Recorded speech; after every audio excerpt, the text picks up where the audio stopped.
Hello बच्चों, let's read the question. So in this question, find the speed of wave on a boiling string of mass 860 milligram and length is 22 centimeter. If the fundamental frequency is 920 hertz, what will the uh, tension in string? Second part में find करना है.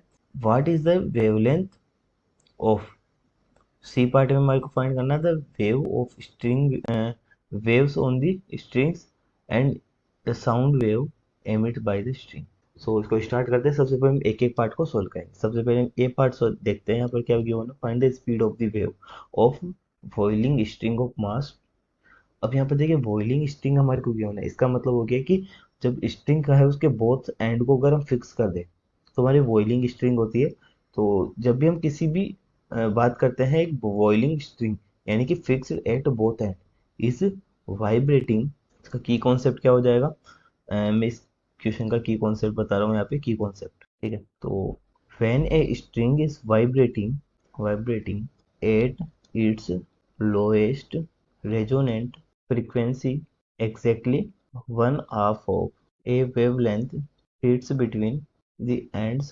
तो हम कह सकते हैं ठीक है, यानी कि अगर वाइब्रेटिंग स्ट्रिंग हमारे पास तो at its lowest resonant frequency होगी exactly one half of the wave wavelength between the ends. यानी कि हम कह सकते हैं जो रेजोनेंट फ्रीक्वेंसी है L is equal to lambda by two होगी. सो यहाँ से अगर मैं वेवलेंथ निकालूँ तो कितना आ जाएगा, 2L. ठीक है. अब हमारे को क्वेश्चन में फाइंड करनी है वेलोसिटी. तो वेलोसिटी इज इक्वल्स टू होता है हमारे पास फ्रीक्वेंसी मल्टीप्लाई वेवलेंथ. ठीक है. तो ऐसे हम v निकाल लेंगे. v is equals to wavelength की वैल्यू है 2L मल्टीप्लाइड f. ठीक है. अब हम क्वेश्चन में वैल्यूज पुट करेंगे. सो 2 मल्टीप्लाइड रेजोनेंट फ्रीक्वेंसी अगर हम की बात करें तो हमारे को कितने गिवन है, वो हमारे को 22 सेंटीमीटर गिवन है. ठीक है. तो इसको मीटर में कन्वर्ट करेंगे 0.22 मल्टीप्लाइड फ्रीक्वेंसी. ठीक है. 920 हर्ट्ज की ना, सो 920.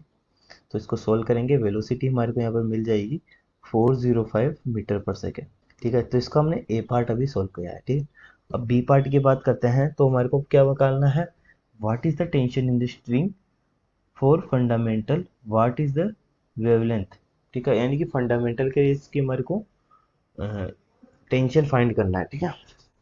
So the wave speed is given by. ठीक है. सेम चीज देखिए, अगर मैं वेलोसिटी की बात करूँ, बी पार्ट हम देख रहे हैं यहाँ पर.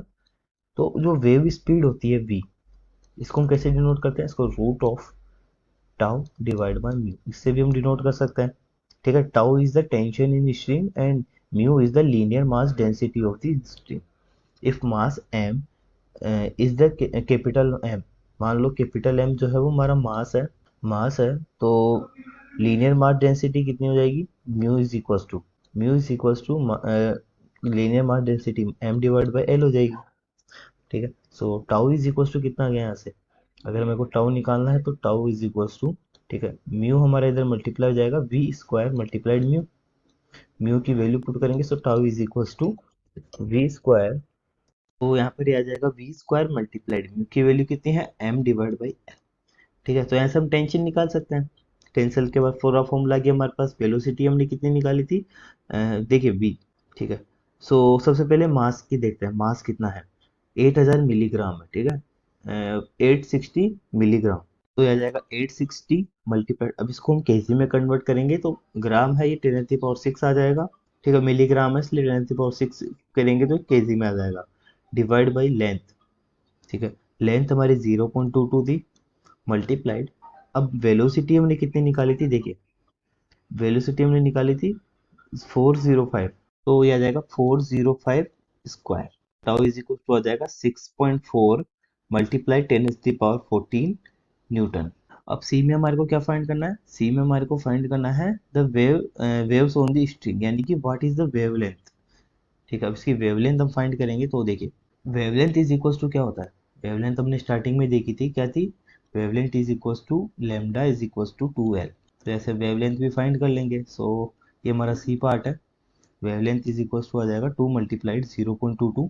ठीक है. तो यहाँ से ये कितना आ जाएगा 0.440. ये हमारे पास इसकी वेवलेंथ आ गई.